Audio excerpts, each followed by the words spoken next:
And this is Chapter 20, Antimicrobial Drugs, mainly antibiotics. So, some definitions. So, chemotherapy is the use of a drug or a chemical to treat a disease. All antibiotics are types of chemotherapy. Antimicrobial, as the name implies, is going to be killing microbes. So it's going to interfere with the growth of the microbes within the host. Antibiotic is a substance produced by a microbe that in small amounts can inhibit another microbe.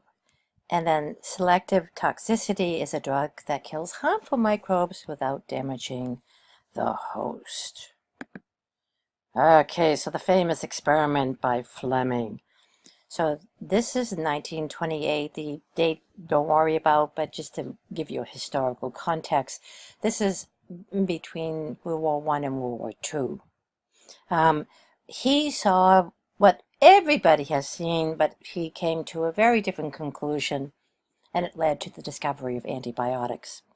So he was a bacteriologist, and one fine day he got a contamination.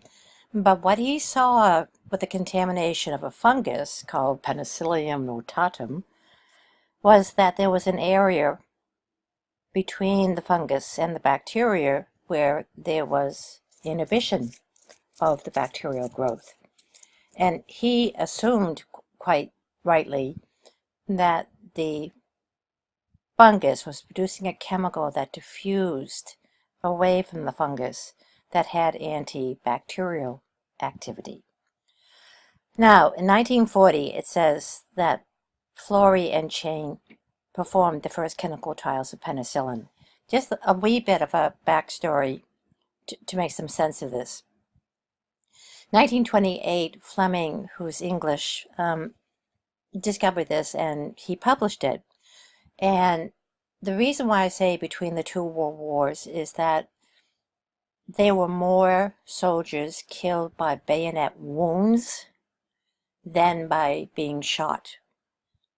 And the infections that were caused by the bayonet wounds were such that they just were without any ability to stop gangrene and other terrible infections that these soldiers,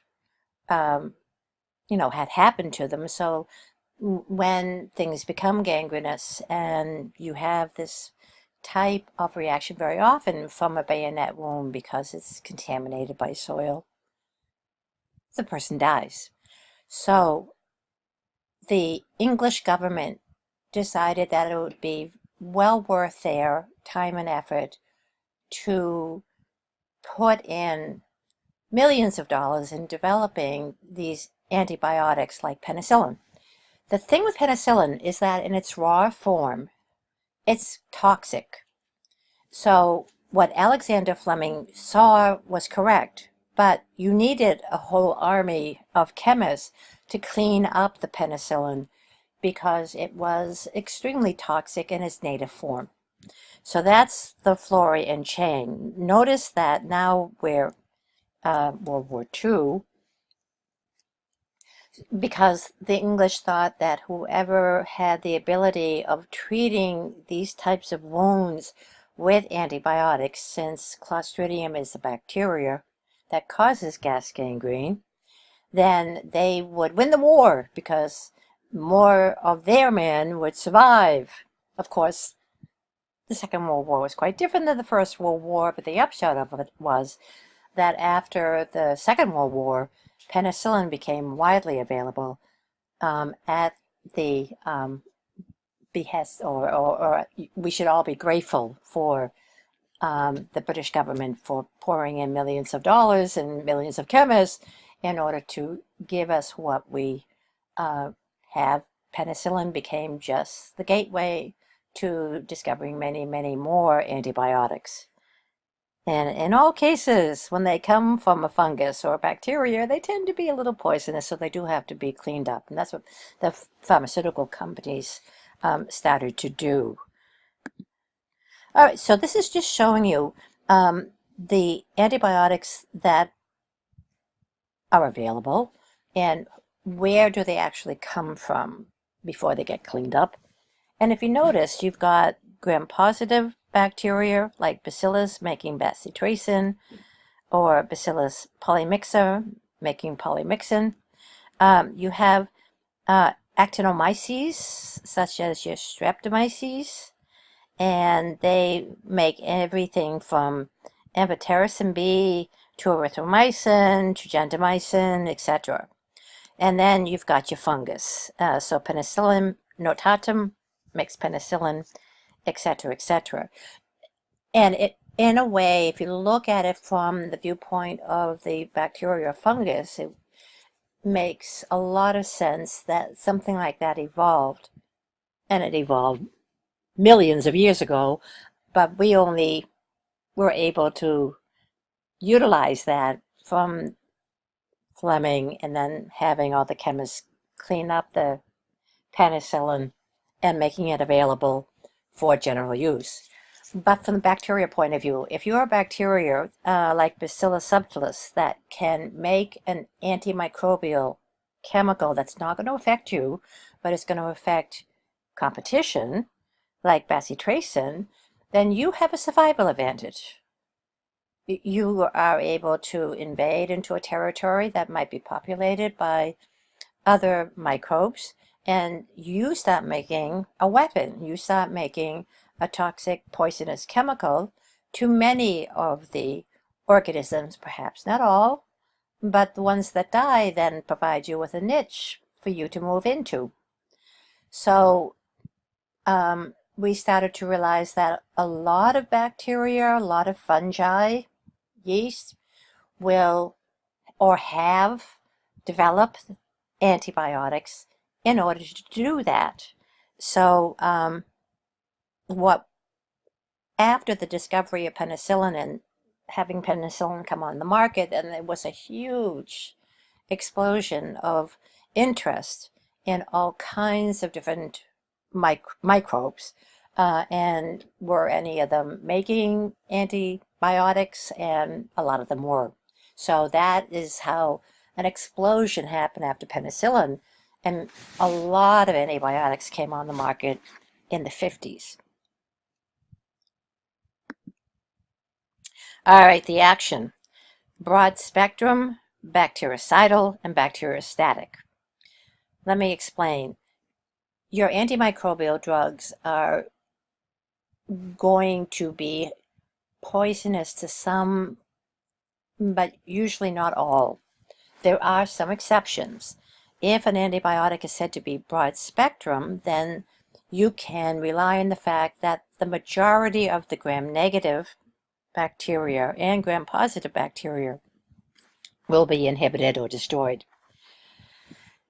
Otherwise, what it will say is that this antibiotic is very specific to gram-positives, or another antibiotic might be very specific against gram-negatives, and that specificity means that it's not broad spectrum. But, for example, if strep pyogenes is the cause of septic sore throat and you take penicillin, then penicillin is very specific for gram-positives. And then you know that that antibiotic would be very useful to treat septic sore throats. Now, how does it kill? Some antibiotics kill on contact, and they're called bactericidal. Right here, bactericidal. Cidal means to kill, meaning that the antibiotic can kill on contact. That's fantastic. What we found out is that the majority of antibiotics are not bactericidal, they're bacteriostatic. Now, that means that the bacterial growth is slowed down, but the bacteria could recover if the antibiotic is stopped too soon. This becomes important since most antibiotics are bacteriostatic. The reason why you have to convince your patient to take it for 10 to 14 days, even though they're going to feel better after a few days on it, is that whole issue around bacteriostatic. They will perceive they're feeling better, and they are feeling better. But if you only take it for 5 days, you should take it for 10, then what we now realize through a lot of research is that there is subclinical levels, or symptoms are subclinical, and there's still a lot of bacteria in there. So if it's bacteriostatic, the bacteria that remain that are not large enough in population, but still there, then you have the person throw the antibiotic in the refrigerator for a rainy day, and what is left will then surge back. So if it is bactericidal, I'll give you an example. One of the problems after World War II was venereal disease, and these sexually transmitted diseases are able to be inhibited by penicillin, which is bactericidal, but it only affects gram-positive. But yay for us! The bacteria that cause sexual transmitted disease that GIs had were all gram-positive. So they would quite literally give them one shot of penicillin in the butt. That was it. That's all they had to do. They just gave them a massive dose of penicillin one time. It cured their venereal disease. You can only do that with something that is bactericidal. If you're taking other types of bacteriostatic, and the majority of antibiotics are bacteriostatic, you have to convince your patient population that they have to do it for that entire time. And that has to do with the fact that if you withdraw it too soon, you haven't. That's what pharmaceuticals are all about. They do scientific experiments to decide how long it takes, because then they realize that you withdraw the drug and there's going to be a rebound effect. All right, so whipping right along. This is showing you all the different ways that antibiotics can kill bacteria. And that's a big yay, because bacteria are very simple prokaryotic organisms. Our cells are eukaryotic mammalian cells, and how antibiotics kill bacterial cells will not harm us. There are exceptions, but the majority of antibiotics are just going to act on bacteria that are prokaryotic, that are very primitive, and we can take it internally and not have any side effects and not have our cells die, just the pathogens that are trying to kill us die, because of the difference between the prokaryotic bacterial cell and the eukaryotic mammalian cell. So, for example, we have 46 chromosomes that are linear. We do not have one circle of DNA. So, and the enzymes that can be inhibited in bacteria are very, very primitive and are more sophisticated cell machinery for replicating our DNA and making our protein, so different because of evolution that antibiotics that bind to bacterial DNA, bacterial enzymes that replicate DNA, bacteria transcription enzymes, they'll bind just to bacterial transcriptase or bacterial transcription enzymes, not ours. Translation, ribosomes are different, transfer RNA is different, so forth and so on is different. So we're using antibiotics that are very specific just to kill bacteria, not our more sophisticated mammalian eukaryotic cells. That's absolutely fantastic, because prior to that, the poisonous things that they used were also going to poison us, and did. So you can have, and usually an antibiotic just hits one of these. You can have inhibition of replication of the DNA, and rifampin is an example of that. You can have inhibition of bacterial transcription from DNA to messenger RNA, and that is going to be like chloramphenicol, erythromycin, tetracycline, streptomycin. You can have cell wall inhibitors. We don't have cell walls, so obviously we're okay with inhibitors of cell wall bacterial synthesis, such as the penicillins, cephalosporins, bacitracin, vancomycin, because bacteria need their cell walls. We don't have them, so it's just going to kill bacteria. And then the other category has to do with certain vitamins, coenzymes, essential metabolites that only bacteria have and we do not have. So things like the sulfur drugs and trimethoprim are going to hit those very specific metabolites that only bacteria synthesize. We tend to have to take vitamin pills or to eat very healthily, because we get a lot of our essential metabolites and vitamins from our nutrition. Bacteria can make them themselves. So since we don't make ours and bacteria do, then that's another great strategy. We get it from our food, they get it from making it themselves. So if you have a drug that stops them from making it, they die. We don't ever make our own vitamins, so we take them from our food and we don't die. So we can take trimethoprim and it's just going to kill the bacteria, not us. Another one is cell membrane, plasma membrane, and that's polymyxin B. And again, the way that the membrane is structured and so forth and so on, that it's under certain circumstances not harmful to us, but it is harmful to the bacteria. Okay, so we now are getting into the action. I'm not going to, or I'm going to try to simplify this a lot. Here you have this little flesh-colored creature. These are two subunits of ribosomes.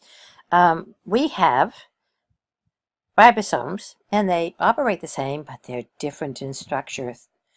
So the 50S and the 30S is bacterial, and we have 40S and 80S.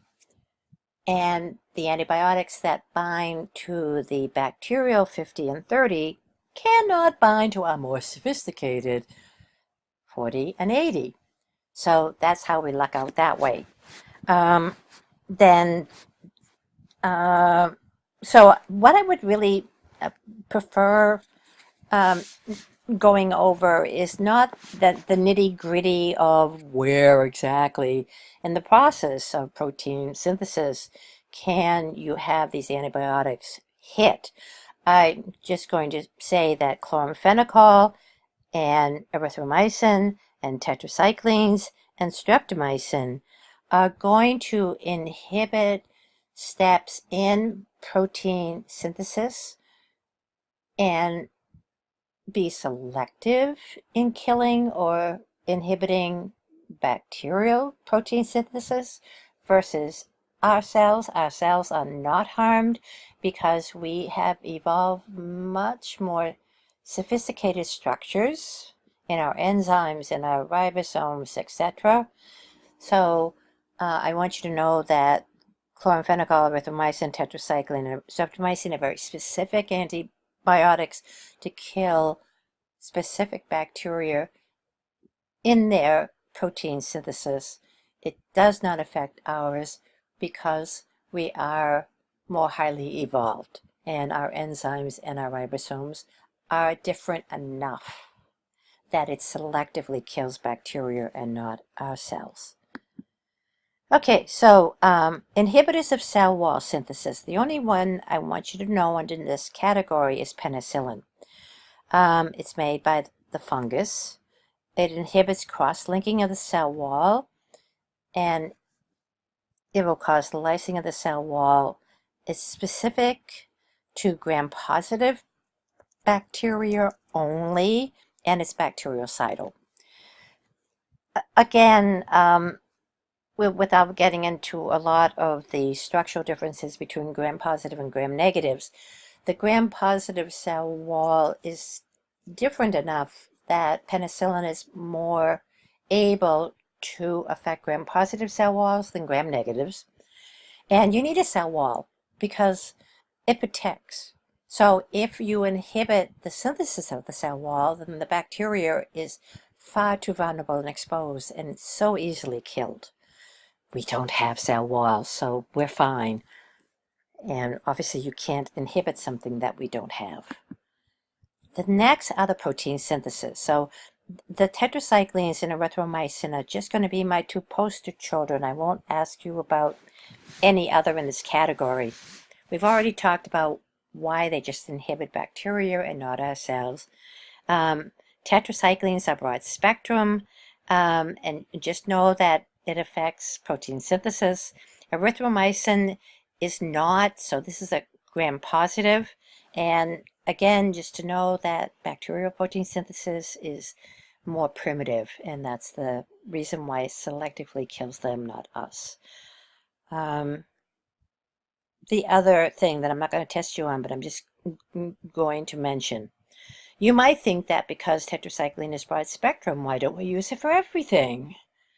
And the answer is that pharmacological research has shown that all broad spectrums are not equally effective in treating all bacterial diseases.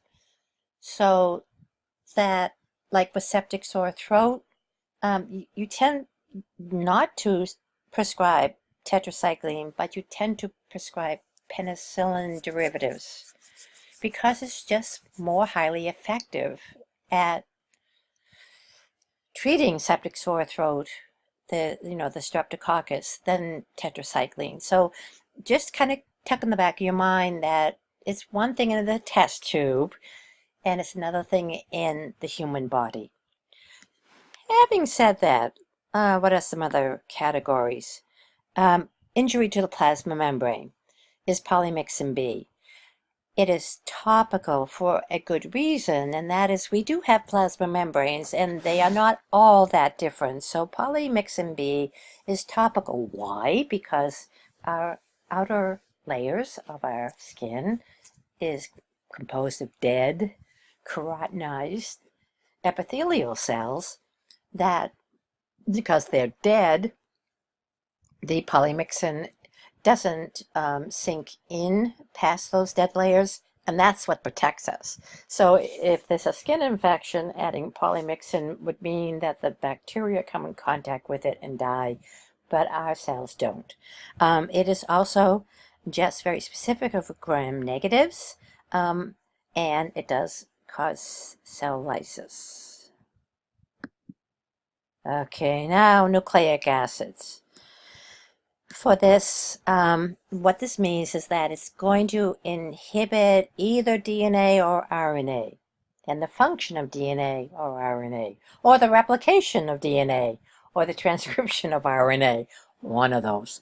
So we have rifampin, and then we have CPRO, and I want you to know rifampin, and I want you to know CPRO, but for different reasons. Rifampin, it's bactericidal or bacteriostatic. It inhibits RNA synthesis.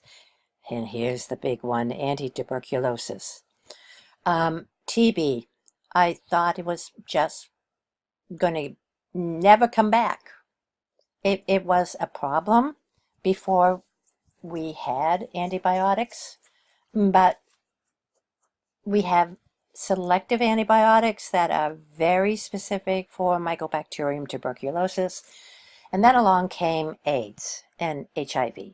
So when people are infected with HIV and it progresses to acquired immune deficiency, one of the acquired immune deficiency pathogens that will raise its ugly head is the Mycobacterium tuberculosis.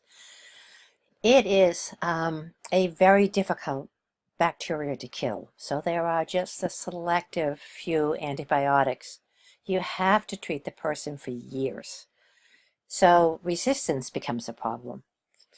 So that's the reason why there are some very powerful antibiotics they're not in general use because they're held back since there are so few antibiotics that are effective against TB, rifampin being one of them.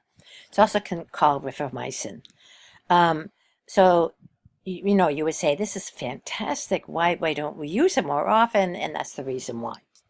Now, Cipro is certainly used often, and it is a fluoroquinolone. And the reason why I'm having it in this category is because it's used especially with urinary tract infections. Again, depending on what it's trying to inhibit, it can be cidal or static, inhibits DNA replication, and is quite effective against urinary tract infections. And it is broad spectrum. Okay. I'm sorry.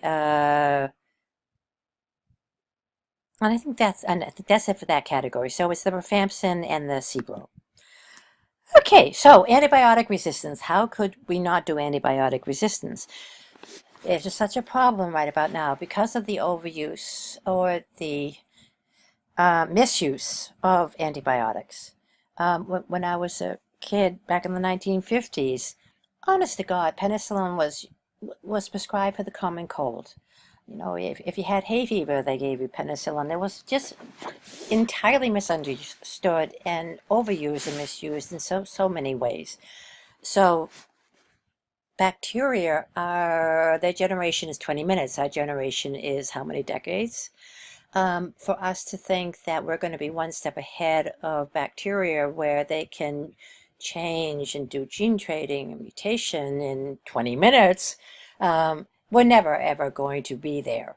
And the more antibiotic that we use in an inappropriate way, the more that you're actually stressing out the bacteria so that they become resistant to the antibiotic even quicker. So how can they become resistant? 3 ways.